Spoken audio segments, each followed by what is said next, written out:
کینیسا اور Harley SAR کی یہ دلیل ماننے کو تیار نہ تھے۔ انہوں نے صلیب کے نشان کی تصویریں بنائیں اور چلی کی صدر ایلنڈے سے انٹرویو مانگا۔ صدر سوویت یونین کے دورے کے بعد آرام فرما رہے تھے۔ انٹرویو تو نہیں ہو سکا، لیکن انہوں نے اپنے ایک مشیر کے ذریعے سے کہلوا بھیجا کہ وہ تلاش کے لیے ان کا خصوصی ہیلی کاپٹر استعمال کر سکتے ہیں، لیکن اس کی نوبت ہی نہ آ سکی۔ ہیلی کاپٹر ایک حادثے کا شکار ہو کر تباہ ہو گیا۔ پیزوالارو، کینیسا اور نیکولک دوبارہ اپنے C-47 میں بیٹھ کر اس مقام کی طرف روانہ ہوئے جہاں صلیب کا نشان دیکھا گیا تھا۔ وہ چاہتے تھے کہ اس نشان کے ارد گرد فیئر چائلڈ کا بھی سراغ لگائیں، لیکن جب وہ اینڈیز کے پہاڑوں پر اڑ رہے تھے تو جہاز کا ایک انجن پھر فیل ہو گیا۔ انہوں نے دیکھا کہ ایک انجن کے پنکھے پہلے آہستہ ہوئے، پھر رک گئے۔ جہاز کو کچھ جھٹکے لگے اور وہ مڑ کر سینٹیاگو کی طرف روانہ ہو گیا۔ 16 دسمبر کو چلی کی وزارت داخلہ کی طرف سے اعلان کیا گیا کہ صلیب کا نشان مصیبت میں گھرے افراد کی طرف سے ہی بنایا گیا ہے۔ البتہ بہت سے افراد ایسے تھے، اور ان میں یہ 5 والد بھی شامل تھے، جنہیں شبہ تھا کہ بچوں کے ہاتھوں اتنی صحیح پیمائش کے ساتھ یہ نشان بنانا ممکن نہیں تھا۔ ادھر مونٹی ویڈو میں کچھ ماؤں نے تو فوراً یقین کر لیا کہ یہ انہی کے بچوں کا بنایا ہوا نشان تھا۔ کچھ شک میں تھیں اور کچھ کی سمجھ میں ہی نہ آ رہا تھا کہ وہ کس بات پر یقین کریں اور کس پر نہ کریں۔ وہ سب پونس ڈی لیون کے ریڈیو کے ارد گرد اکٹھی ہو جاتیں اور پیزوالارو، ہارلے اور کینیسا سے باتیں کرتیں۔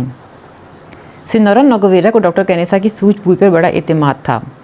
ایک دن اس نے اس سے پوچھا کہ صلیب کے بارے میں اس کا کیا خیال ہے۔ ڈاکٹر کینیسا نے کہا، جب پہلی مرتبہ میں نے یہ نشان دیکھا تو جی چاہا کہ پیراشوٹ کے ذریعے سے اس جگہ پر چھلانگ لگا دوں، لیکن بعد میں تصویریں دیکھیں تو خیال آیا کہ اس صحیح پیمائش کے ساتھ اتنا خوبصورت نشان بنانا ہمارے بچوں کا کام نہیں ہو سکتا۔ سینورا نے اس کے بعد کوئی اور بات نہیں کی۔ وہ خاموشی سے گھر لوٹ گئی۔ شوہر نے کچھ پوچھا تو بولی، یہ ہمارے بچوں کا بنایا ہوا نشان نہیں ہے۔ سینورا، جو حادثے کے 4-5 دنوں بعد ہی یقین کر بیٹھی تھی کہ اس کا بیٹا زندہ نہیں رہا، ایک بار پھر امید کرنے لگی کہ شاید اس کا بیٹا مل جائے۔ لیکن 16 دسمبر ارجنٹائن کی حکومت کی طرف سے وضاحت نشر کی گئی کہ صلیب کا نشان مونٹی ویڈو سے آنے والے ماہرین ارضیات نے بنایا تھا۔ ان خبروں نے ایک بار پھر مایوسیوں کو جنم دیا۔ سینورا بیمار پڑ گئی، جہازوں کو واپس اڈوں پر بھیج دیا گیا، اور سین فرنینڈو میں فوجی دستوں کے کمانڈر نے جو پارٹی روانہ کی تھی اسے واپس بلا لیا گیا۔ لیکن اس سب کے باوجود یوروگوئے کے 5 افراد نے چلی سے واپسی کا فیصلہ نہیں کیا۔ انہوں نے عزم کیا تھا کہ وہ تلاش جاری رکھیں گے، اور وہ اپنی دھن کے پکے تھے۔ 17 دسمبر کو وہ کیوریکو گئے تاکہ کمیلو کے دوست ڈیگویریرا کو سینٹیاگو لائیں۔ جہاز کی آوازیں اور دھماکہ کمیلو نے سنا تھا، لیکن اس کا دور دور تک پتہ نہ تھا۔ ڈیگویریرا نے جو تفصیلات بیان کیں ان سے اس قیاس کی تصدیق ہوتی تھی کہ فیئر چائلڈ ٹینگوی ریڈیکا پہاڑ کے آس پاس ہی گرا تھا، اور انہیں اسی علاقے میں تلاش جاری رکھنی چاہیے۔ 18 دسمبر کو پیزوالارو نے ایک جہاز کرائے پر لیا اور اس علاقے میں موجود امدادی پارٹیوں کے کچھ اشخاص کو ساتھ لے کر ٹینگوی ریڈیکا کی طرف روانہ ہوا۔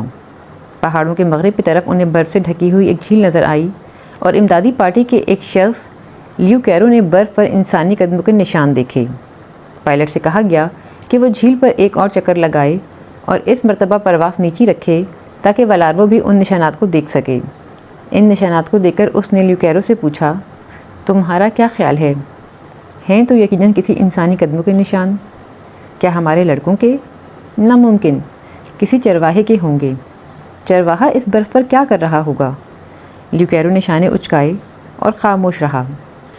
سینٹا ایلینا پر صلیب کے نشان سے مایوس ہونے کے بعد پیزوالارو محتاط ہو گیا تھا۔ وہ فوراً اس بات پر یقین کرنے کو تیار نہیں تھا کہ یہ انسانی قدموں کے نشان انہی کے ہیں جن کی تلاش میں وہ خود سرگرداں تھا۔ تاہم اسے یہ خیال ضرور آیا کہ کہیں یہ کمیلو کے قدموں کے نشان نہ ہوں۔ وہ کافی عرصے سے غائب تھا اور باوجود کوشش کے ہاتھ نہ آیا تھا۔ والارو نے سوچا، کہیں ایسا تو نہیں کہ وہ اکیلا ہی جہاز کے بدقسمت مسافروں کی طرف روانہ ہو گیا ہو تاکہ ان کا مال و اسباب سمیٹ سکے۔ جہاز واپس اترا تو اس نے باقی ساتھیوں سے مشورہ کیا، اگر کوئی میرا ساتھ دے تو ہم پیدل ہی روانہ ہو جائیں اور لٹیروں سے پہلے وہاں پہنچ جائیں گے۔ ڈاکٹر کینیسا لیو کیرو سے تبادلہ خیالات کر رہا تھا۔ تمہیں کیسے یقین ہے کہ یہ ان لڑکوں میں سے کسی کے قدموں کے نشانات نہیں ہو سکتے؟ ڈاکٹر نے پوچھا۔ 2 مہینے گزر گئے ہیں حادثہ ہوئے، تمہارا کیا خیال ہے کہ کیا وہ ابھی تک زندہ؟ لیوکیرو نے بات ادھوری چھوڑ دی۔ لیوکیرو کی باتیں انسنی کر کے پیز ویلاربو فوجی دستوں کے کمانڈر سے ملنے گیا۔ اب تک ان دونوں کے درمیان دوستی کا رشتہ استوار ہو چکا تھا۔ کرنل اس علاقے میں ایک پارٹی بھیجنے کو تیار ہو گیا، بلکہ اسی دوپہر اس نے ایک فوجی ہیلی کاپٹر منگوایا تاکہ خود جا کر یہ نشانات دیکھ سکے۔ وہ خود تو ان نشانات کا سراغ نہ لگا سکا، لیکن اسے پیز ویلاربو کے بیان پر یقین تھا۔ اس نے ویلاربو سے کہا، کارلیٹوس، تم کرسمس منانے کے لیے واپس گھر جاؤ، تمہارے پیچھے میں تلاش جاری رکھوں گا اور پارٹی بھی اس علاقے میں موجود رہے گی۔ 2-3 دنوں میں ہم ریسکیو کا ایک دستہ پورے علاقے میں اتار دیں گے۔ پھر بھی کچھ نہ ہوا تو تم واپس آ جانا، ہم نئے سرے سے تلاش شروع کر دیں گے۔ پیز ویلاربو نے اس بات پر اتفاق کیا اور اپنے ساتھیوں سے مشورہ کر کے یہ فیصلہ کیا کہ وہ سب مونٹی ویڈو لوٹ جائیں۔ کینیسا، ہارلے اور نکولک نے دوسرے دن C-47 طیارے کے ذریعے سے واپسی کا پروگرام بنایا۔ ویلاربو اور السیکا لیڈا نے ایک دن کے بعد کے لیے نشستیں مخصوص کروا لیں۔ جب ویزنطین انہیں چھوڑ کر جہاز کی طرف لوٹ گیا تو کینیسا اور پیریڈو نے فیصلہ کیا کہ وہ سارا دن آرام کریں گے۔ 3 دن کی چڑھائی نے ان کی انگ انگ میں تھکن سمودی تھی اور انہیں احساس تھا کہ دوبارہ چوٹی پر جانے کے لیے انہیں اپنی قوت بحال کرنی ہوگی۔ ان کی منزل چوٹی نہیں تھی، بلکہ اس سے آگے ابھی انہیں نامعلوم رستوں پر جانا تھا۔ انہوں نے گوشت کھایا، برف پگھلا کر پانی پیا اور آرام کرنے لگے۔ 16 دسمبر ہفتے کے دن وہ دونوں دوبارہ چوٹی کی طرف روانہ ہوئے۔ اب انہوں نے وہ تھیلے بھی اٹھا رکھے تھے جو ویزنطین چھوڑ گیا تھا۔ زیادہ بوجھ ہونے کی وجہ سے چڑھائی بھی مشکل لگ رہی تھی۔ بلندی زیادہ ہونے کی وجہ سے آکسیجن ویسے ہی کم تھی۔ ان کے دل تیزی سے دھڑکنے لگے اور سانسیں پھول گئیں۔ وہ ہر 2-3 قدم کے بعد رک کر آرام کرتے۔ چوٹی تک پہنچنے میں انہیں 3 گھنٹے لگے۔ وہاں وہ کافی دیر ٹھہرے اور نیچے اترنے کے لیے راستے کی تلاش میں رہے۔ پرلی طرف اگرچہ برف کم تھی اور جس وادی میں وہ پہنچنا چاہتے تھے وہ بھی صاف نظر آ رہی تھی، لیکن نیچے اترنے کے لیے تمام ڈھلانیں ایک سی تھیں۔ چنانچہ انہوں نے ایک رخ کا انتخاب کیا اور نیچے اترنے لگے۔ پیریڈو حسب معمول آگے آگے تھا۔ چڑھائی کی نسبت اترنا اس لحاظ سے آسان تھا کہ وہ کولوں کے بل بیٹھ کر خود نیچے کھسکنے کی کوشش کرتے تو برف پر پھسل جاتے۔ یہ آسان تو تھا، لیکن خطرناک بھی ہو سکتا تھا کہ کہیں وہ بلندیوں سے لڑکتے کسی گہری کھڈ میں نہ جا گریں۔ رکنے کی کوشش میں ان کا پاؤں کسی ٹھوس چیز سے ٹکرا جاتا تو ٹخنے یا گھٹنے میں چوٹ آنے کا خدشہ بھی تھا، اور ان حالات میں ایسی کسی بات کی گنجائش نہ تھی۔ چنانچہ دونوں بڑے محتاط تھے۔ کینیسا مسلسل خدا سے باتیں کر رہا تھا، اے خدا، تو نے ہمیں مشکل میں ڈال رکھا ہے، لیکن اس مشکل سے نکلنا بھی آسان کر، اسے ہمارے لیے ممکن بنا۔ کئی 100 فٹ نیچے اتر کر وہ ایک ایسی ڈھلوان پر آئے جو ایک بڑے پہاڑ کے سائے میں تھی، اور سائے میں ہونے کی وجہ سے اس کی برف بھی نہیں پگھلی تھی۔ دوسری چٹانوں کی نسبت اس پر برف کی تہ کافی موٹی تھی۔ ڈھلوان زیادہ تھی۔ پیریڈو نے اس پر آزادانہ پھسلنے کا فیصلہ کیا۔ چنانچہ پشت پر سے تھیلے اتارے، ایلومینیم کی چھڑی کو دونوں ٹانگوں کے بیچ میں رکھا تاکہ خود کو روکنے کے کام آئے، اور ایک گدی بچھا کر اس پر بیٹھ گیا۔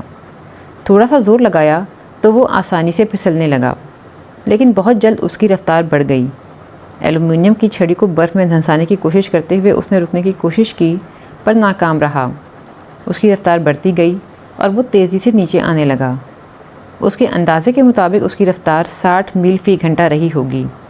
اس نے پیروں اور ایلومینیم کی چھڑی سے رکنے کی بہت دفعہ کوشش کی، لیکن بے سود۔ اسے موت سامنے نظر آئی۔ دہشت کی ایک لہر پورے جسم میں دوڑ گئی۔ کسی بھی وقت وہ عمیق گھاٹیوں میں گر سکتا تھا، اور گرنے سے اس کی گردن، ٹانگ یا بازو ٹوٹ سکتا تھا۔ اچانک اسے اپنے سامنے برف کی ایک دیوار کھڑی نظر آئی۔ برف کے پیچھے اگر پتھر کی چٹانیں تھیں تو اس کا خاتمہ قریب تھا۔ اس نے ڈر کر آنکھیں بند کر لیں اور دوسرے لمحے وہ اس دیوار سے جا ٹکرایا۔ ڈرتے ڈرتے اس نے آنکھیں کھولیں تو خود کو ٹھیک ٹھاک پایا۔ دیوار برف کا ایک بڑا سا ڈھیر تھا جو ساتھ والی چٹانوں سے گر کر وہاں جمع ہوتا رہا تھا۔ چند لمحوں بعد ہی کینیسا وہاں پہنچ گیا۔ نینڈو تم ٹھیک تو ہو نا؟ ہاں میں بالکل ٹھیک ہوں، آؤ چلیں، پیریڈو برف میں سے اٹھتا ہوا بولا۔ دونوں مزید احتیاط سے چلتے ہوئے نیچے اترنے لگے۔ سپہر 4 بجے کے قریب وہ ایک ہموار سطح زمین پر پہنچے اور فیصلہ کیا کہ اندھیرا ہونے سے پہلے انہیں وہیں رک کر اپنے کپڑے سکھانے چاہیے۔ ان کا اندازہ تھا کہ وہ جس پہاڑ کے ڈھلوان پر تھے اس کا 2/3 سفر وہ طے کر چکے تھے۔ انہوں نے جرابیں اور باہر والی پتلونیں جو گیلی ہو گئی تھیں اتاریں اور ڈوبتے سورج کی کرنوں میں انہیں سکھانے کے لیے ڈال دیا۔ سورج غروب ہوا تو وہ سلیپنگ بیگ میں گھس کر لیٹ گئے۔ پچھلی رات کی نسبت سردی ذرا کم تھی، لیکن ایک بے چینی تھی جس کی وجہ سے وہ رات گئی تک کروٹیں بدلتے رہے۔ صبح سویرے ان کی آنکھ کھلی، لیکن جب تک سورج کی کرنیں ان پر نہ پڑیں وہ لیٹے رہے۔ پھر اٹھے، کچے گوشت اور شراب کے چند گھونٹوں کا ناشتہ کیا اور نیچے روانہ ہو گئے۔ ان کے سفر کا یہ چھٹا دن تھا۔ دوپہر تک وہ پہاڑ کے نیچے پہنچ گئے۔ وہ ٹھیک اسی جگہ پر اترے تھے جہاں پہنچنے کا ارادہ تھا، یعنی وائی شکل کی وادی کے شروع میں۔ اس کی سطح پر برف پڑی ہوئی تھی لیکن نرم تھی، چنانچہ انہوں نے جہاز کی نشستوں کی گدیوں سے بنائے ہوئے خود ساختہ برفانی جوتے پہنے اور چلنے لگے۔ چلنے سے پہلے انہوں نے لنچ بھی کیا۔ دھوپ میں چلنے سے ان کے جسم گرم ہو گئے۔ 4 سویٹر اور 4 پتلونیں تو انہوں نے پہلے سے پہن رکھی تھیں، لیکن پسینہ آنے کے باوجود انہوں نے کپڑے اتارنے میں وقت ضائع نہیں کیا، بلکہ چلتے رہنے کو ترجیح دی۔ وادی میں تھوڑی دور ہی چلے ہوں گے کہ کینیسا کے پشت پر لدے تھیلے کی ایک پٹی ٹوٹ گئی۔ وہ پہلے ہی کافی تھک گیا تھا اور اس کی ہمتیں بھی جواب دے رہی تھیں۔ اسے بیٹھ جانے کا اچھا بہانہ ہاتھ آ گیا، لیکن بعد میں بھی اس کی یہی حالت رہی کہ پیریڈو اس سے بہت آگے نکل جاتا۔ مڑ کر دیکھتا تو کینیسا کو بیٹھا ہوا پاتا۔ وہ چیختا چلاتا، ڈانٹ کر بلاتا تو کینیسا چل پڑتا اور چلتے چلتے آسمانی باپ سے دعائیں مانگتا رہتا۔ پیریڈو کو آسمانی باپ سے زیادہ اپنے اس زمینی باپ کی فکر تھی جو اس کے غم میں گھلا جا رہا ہوگا۔ اسے اپنی اتنی فکر نہیں تھی جتنی اپنے باپ کی۔ اپنے اپنے خیالات میں مگن وہ چلے جا رہے تھے کہ اپنے دائیں طرف انہیں ایک چھوٹی سی ندی نظر آئی جو ایک اور پہاڑ کے پہلو میں اترتی بہہ رہی تھی۔ پہلی مہم کے دوران میں ویزنتین کو ایک چٹان پر سے بہتی پانی کی ایک پتلی دھار ملی تھی، لیکن اس کا پانی سخت کڑوا اور کھارا تھا۔ اس ندی کے آس پاس کچھ گھاس تھی اور کچھ کائی۔ 65 دنوں کے بعد سبزی کی شکل وہ پہلی بار دیکھ رہے تھے۔ کینیسا سے باوجود تھکن کے رہا نہ گیا اور بڑھ کر ندی کے کنارے پر پہنچ گیا۔ کچھ گھاس توڑی اور منہ میں ٹھونس لی۔ اسے اس گھاس کا ذائقہ اچھا لگا۔ اس نے اور گھاس کھائی، پھر توڑ توڑ کر جیبوں میں بھرنے لگا۔ آگے روانہ ہونے سے پہلے دونوں نے ندی سے جھیپ بھر کر پانی پیا۔ جوں شام کے سائے بڑھے ان میں بحث ہونے لگی۔ کینیسا وہیں ڈیرے ڈالنے پر مصر تھا، جبکہ پیریڈو کا کہنا تھا کہ انہیں مزید آگے چلنا چاہیے۔ مجھ میں سکت نہیں ہے پیریڈو، مجھے آرام کی ضرورت ہے۔ تم نے بھی رویہ نہ بدلا تو مر جاؤ گے۔ پیریڈو نے تھوڑی دیر غور کیا تو کینیسا کی بات میں وزن نظر آیا۔ ویسے بھی وہ میڈیکل سائنس کا طالب علم تھا، چنانچہ ٹھہرنے پر اتفاق ہو گیا۔ انہوں نے برف پر شامیانہ لگایا اور سلیپنگ بیگ میں گھس گئے۔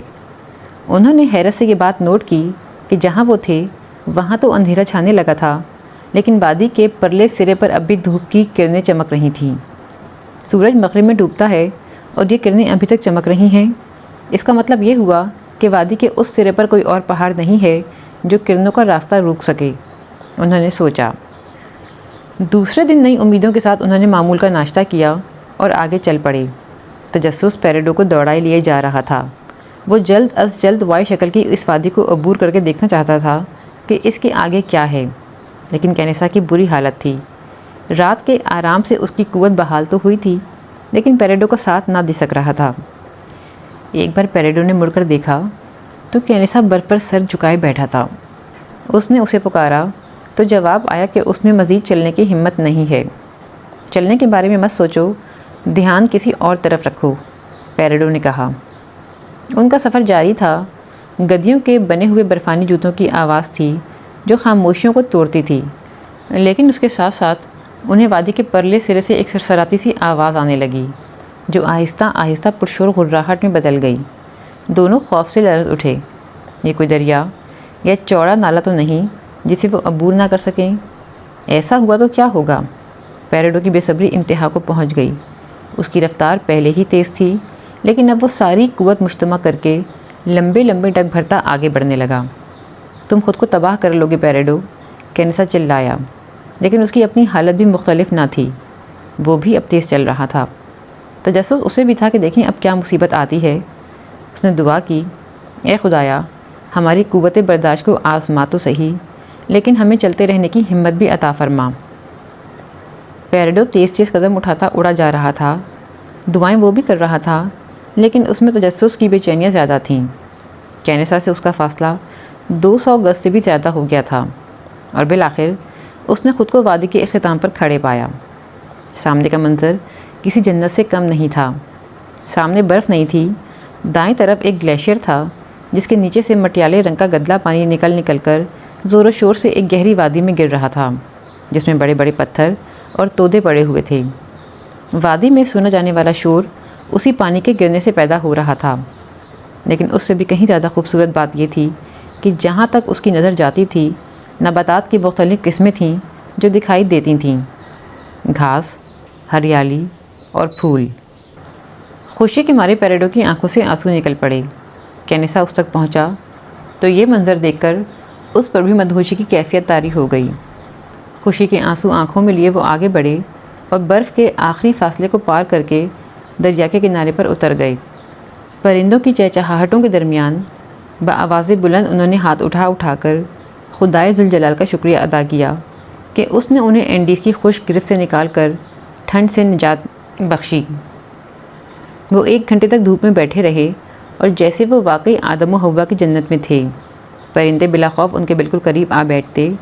انہوں نے تو ایک مدت کے بعد پرندے دیکھے تھے، لیکن یوں لگتا تھا کہ پرندے ان سے عرصے سے مانوس ہیں۔ اب انہیں یقین ہو گیا تھا کہ وہ محفوظ جگہوں پر پہنچنے میں کامیاب ہو گئے ہیں، لیکن سفر ابھی باقی تھا۔ انہوں نے پیروں پر باندھی گدیاں کھولیں، ایک ایک سونے کے لیے رکھ لی اور دوسری پھینک دی، پھر دائیں طرف سے پانی کے دھارے کو عبور کرنے لگے۔ اگرچہ اس پر برف نہیں تھی، لیکن پھر بھی چلنا آسان کام نہیں تھا۔ بڑی بڑی کرسیوں جتنے بڑے بڑے پتھر، اتنے بڑے بڑے پتھر پھلانگنا عام دنوں میں شاید ان کے بائیں ہاتھ کا کھیل ہوتا، لیکن ان کی بچی کچی توانائی کے لیے یہ کافی بڑے بڑے پتھر تھے۔ دھارا عبور کر کے وہ دوپہر تک چلتے رہے، کچھ کھایا پیا اور پھر چل دیے۔ 1 گھنٹہ چلے ہوں گے کہ کینیسا کو یاد آیا کہ وہ دھوپ کی اینک وہیں چھوڑ آیا ہے جہاں بیٹھ کر انہوں نے دوپہر کا کھانا کھایا تھا۔ اسے خوف پیدا ہوا کہ اینکوں کے بغیر کہیں اس کی آنکھوں کا بھی وہی حشر نہ ہو جو اس کے چہرے کی جلد اور ہونٹوں کا ہو چکا تھا۔